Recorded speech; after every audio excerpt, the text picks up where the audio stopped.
Okay, good morning. First, I'd like to start with wishing all the dads in here a happy Father's Day.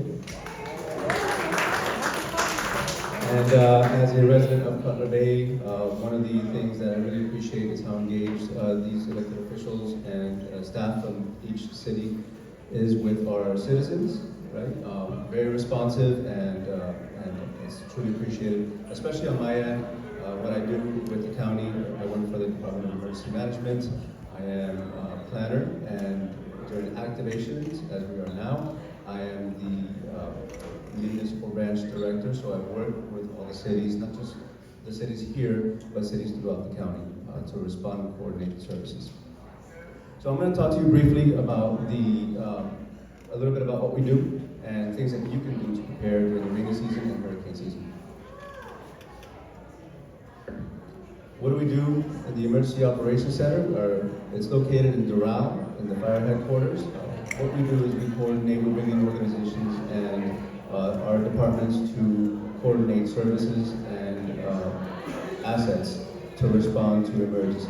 So, for example, now we work with our partners in the state, Florida Division of Emergency Management, to bring down, they have a table back here, to bring down assets such as pumps, trucks, etc., to help with relieve the flood waters from the flooded areas.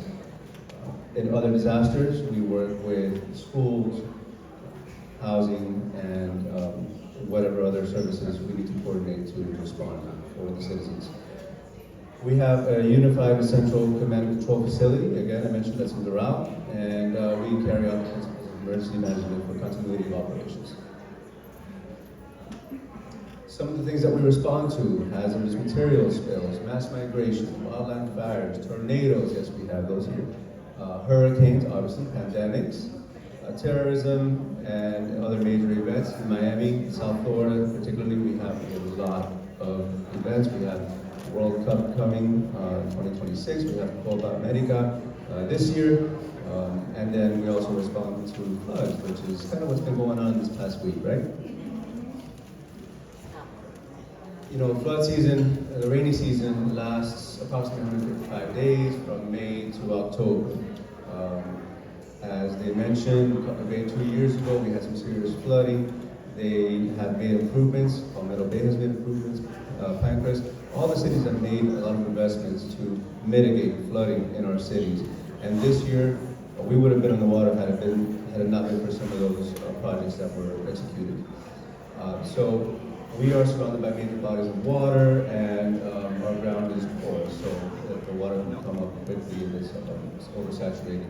So what we ask is that you know your zone, okay? This is not just for flooding, but for evacuations.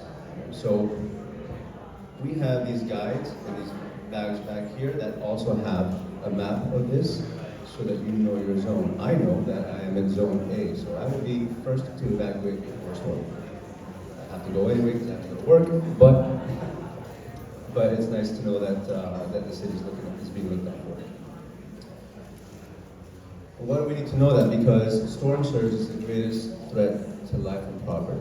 Yes, the wind does a lot of damage, but storm surge is the greatest threat, and flooding thereafter. You can have secondary incidents, such as down power lines in the water. You can have disease, viruses, bacteria, etc., that people can pick up from walking or wading in flooded water, in flooded streets. So what we do is we identify threats in each zone, and we evacuate. We give orders to evacuate pending on hurricane track or on storm tracking, as it is the case in this week's flooding event. For hurricane season, I want to stress how important it is to pay attention to the messaging from our elected officials, our public service officials, because if you recall Hurricane Irma 2017, we had about $487 million worth of damages, and we missed that storm. That storm did not hit us as it was supposed to. The eye was 90 miles away, and we still had an estimated 6 feet of flooding, 3 to 6 feet of flooding, and damage throughout our county. So hurricanes are intensifying more quickly. okay, because of the warmer waters. So we want to make sure that you folks are prepared. So before the storm, and by the way, again, this guide right here has tips for you for before the storm, during the storm, and after a storm. Very important that you get this. Additionally, in those packs, we have information about our app, MDC Ready. Okay, this app, you'll be able to see messaging as well as evacuation orders, your zones, your flood zones, and they'll list any evacuation centers that are open. So what do we want to do? We want to monitor the news for information, safeguard your homes, have a plan for evacuation, have a plan to meet up with family if you need to, have supplies, so we want to fill your gas tank. We don't know if the pumps at the gas station will be working afterwards. Designate a meeting place for your family. If you have out-of-state relatives, make sure that they know how to contact you, or you can contact them to make sure everybody's fine. And make proper arrangements for your pets. I like to keep electronic copies of my home insurance policy so I can have it on my phone whenever I need it, in the cloud, right? I don't have to worry if it gets destroyed, the actual paper, I still have a copy. Do not, if you have a pool, do not empty the pool, okay? And what we're seeing now, for example, when you have rain and then more rain, it's just the ground is already saturated. We don't want to make that happen. We don't want to aggravate the situation by saturating the ground with pool water, right? So it's going to overflow anyway. Just let it happen, and we'll mitigate afterwards. Evacuations. It takes clearance times for our area, Zone A, at least my area, Zone A, is about 23 hours. You can see some of the hours here and why it's such a huge task and endeavor to evacuate. So when a decision is made, it is not made lightly. Okay, that's why we ask that you listen to public officials' messaging, because those decisions are made after very much consideration and careful analysis. We do have evacuation centers that are open. We have regular ones. We have medical evacuation centers, and we also have pet-friendly centers. So it's important that all individuals ensure you have your medications and emergency contact information. If you have specific diets, take those items with you. Not every center is pet-friendly, but we do have some pet-friendly centers. And again, those are, as they're open, they'll be listed in the app, okay? And on our website. Prepare your supply kit. Pack everything you need in waterproof containers. Water, you need at least 1 gallon per person per day for at least 3 days. Okay, so you can have clean drinking water. Non-perishable food items, manual can opener. And the electro ones are very easy, but if you're out of batteries, then you have a can and a useless device.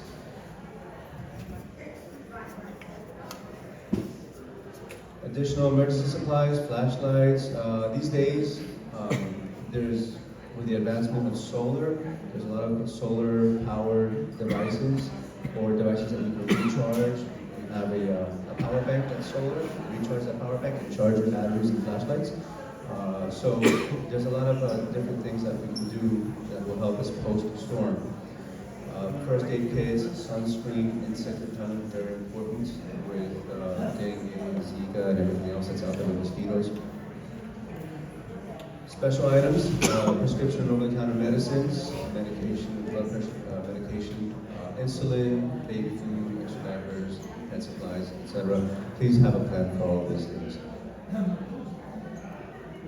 Very important, the county has a program called EEAP, that is the Emergency and Evacuation Assistance Program. Folks, that information I believe is in the packet. If not, I encourage you to go ahead and take a picture of the screen, or write down the website, or you can call 311. Okay, don't wait until the last minute. We do a call down every year because we have that kind of move on. Okay, I can always go back to it and give it to you afterwards. This program is designed to help individuals that need assistance with evacuation and sheltering. It may be used post-disaster. It's definitely used pre-disaster.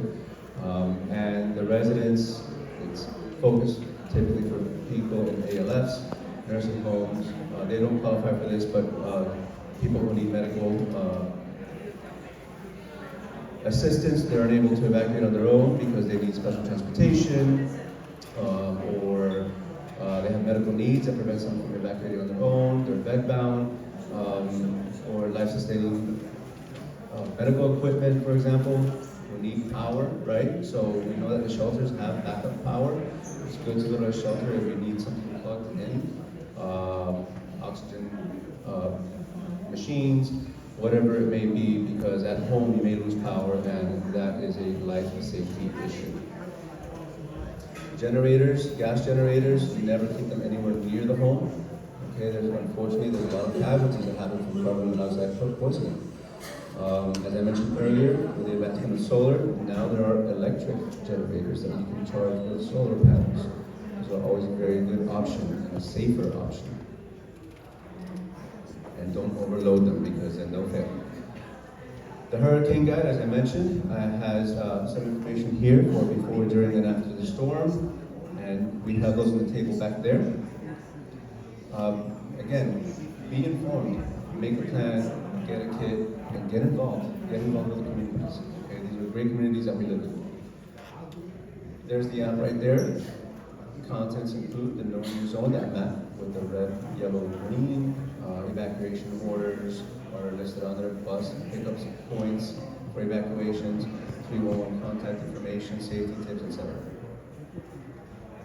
There's a hurricane guide. It's trilingual, English, Spanish, and Creole. And it has a checklist, and I'll be more than happy to show you all the contents back there at the table. Myself and Tanya, who's another representative from Dade County Emergency Management. Extreme heat. It's getting hot up there. It's been hot, right? But we're feeling it more these days. So heat season is May 1st through October 31st. So as you prepare for hurricane season, also prepare for extreme heat, which can be particularly harmful to certain populations, such as people who are 65 and older, pregnant women, infants and young children, outdoor workers, people like myself who are a little bit overweight, and people without access to air conditioning. Right? So make sure you stay in the shade, hydrate, and if you have fans or other items that can help, that'd be very useful. So with that, I know I'm a little bit over, but I wanted to run through it. Does anybody have any questions?